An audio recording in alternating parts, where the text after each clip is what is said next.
স্বামীরে ভালো লাগে না, স্বামী সংসার করতে মন চায় না, সেটা আপনার ব্যক্তিগত ব্যাপার। তবে স্বামী প্রবাসে থাকে, আপনি অন্য পুরুষের হাত ধরে চলে গিয়েছেন, সেটা আপনার ব্যক্তি স্বাধীনতা, ব্যক্তিগত ব্যাপার। কিন্তু প্রথমত আপনার স্বামী থেকে আপনাকে তালাক নিতে হবে যে কোনো পর্যায়ে। একটা সময় আছে, অপেক্ষা করতে হবে। তারপর আপনারা যদি বিবাহবন্ধনে আবদ্ধ হন তাহলে ঠিক আছে। কিন্তু স্বামী থেকে স্বামীকে না বলে চলে গেলেন, গিয়ে যার সাথে সংসার করবেন তার সাথে সাথে সাথে বিয়ে সম্পূর্ণ করলেন, কিন্তু আপনাদের তো বিয়ে বাতিল হয় নাই। আপনার স্বামী ইচ্ছে করলে আপনার কাছে গিয়ে আপনাকে আবার ফেরত আনতে পারে, যেহেতু আপনাদের বিয়ে বাতিল হয় না, কাগজপত্রের মাধ্যমে হোক, মৌখিকভাবে হোক, যেভাবে বিয়ে বাতিল হয় না, যেহেতু স্বামীর থেকে আপনি তালাক নেন নাই।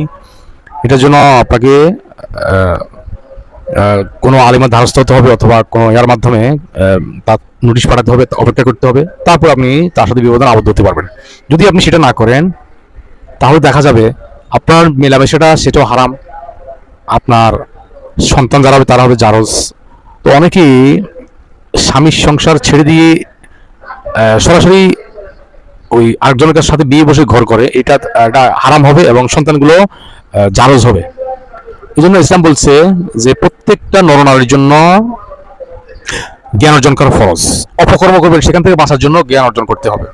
আপনি অপকর্ম করবেন, এখন এটাকে আল্লাহর কাছে মাফ কিভাবে চাইবেন? আপনি এখান থেকে বাঁচার জন্য কি পন্থা অবলম্বন করবেন, মানে কি পন্থা অবলম্বন করলে এই পাপ থেকে বাঁচা যায়, সেজন্য আপনাকে জ্ঞান অর্জন করতে হবে। এবং আপনি আমল করবেন, আমল সই হচ্ছে না ভুল হচ্ছে, সেজন্য আপনাকে জ্ঞান অর্জন করতে হবে। তো যারা আমি প্রবাসীদেরকে নসিহত করব, এবং যারা প্রবাসীদের কাছে মেয়ে বিয়ে দেয় তাদেরকে নসিহত করব, আপনারা যারা প্রবাসীর কাছে বিয়ে বসবেন আপনাকে বুঝে নিতে হবে আপনার স্বামীকে আপনার কাছে পাবেন না, এটা আপনাকে ধরে নেন, এটা আপনাকে ধরে নিয়ে তাকে বিবাহ করতে হবে। আর যদি বলেন যে না, আমি আমার জীবনটা কোনো রকম উপভোগ করতে চাই, সে রিক্সা চালাক, সে ভ্যান চালাক, সে সিএনজি চালাক, কোনো সামান্য একটা চাকরি করুক, আপনার স্বামী আপনার ভালো থাকবে, আপনার এটাই কাম্য, আপনি ওরকম একটা ছেলে বিবাহ করেন। কিন্তু আপনার চাহিদা বিশাল, আবার যৌন চাহিদা বিশাল, চাহিদা পূরণ করতে চান, অসম্ভব। আর আমি ওই ভাইদেরকেও নসিহত করবো, ভাই সুন্দরী বিবাহ করছেন, তাকে 2, 4, 5 বছর অবজারভেশনে রাখেন, সে আপনার কতটুকু বাধ্য। আর আপনার সন্তান নিতে খুবই দেরি করেন, এটা অত্যন্ত দুঃখজনক। বিয়ের প্রথম দিনে বাচ্চা নিতে হবে আপনাদেরকে। যদি আপনারা না নেন তাহলে তার মনের মধ্যে একটা শয়তানি চলে আসবে, যেটার খেসারত আপনাকে দিতে হবে।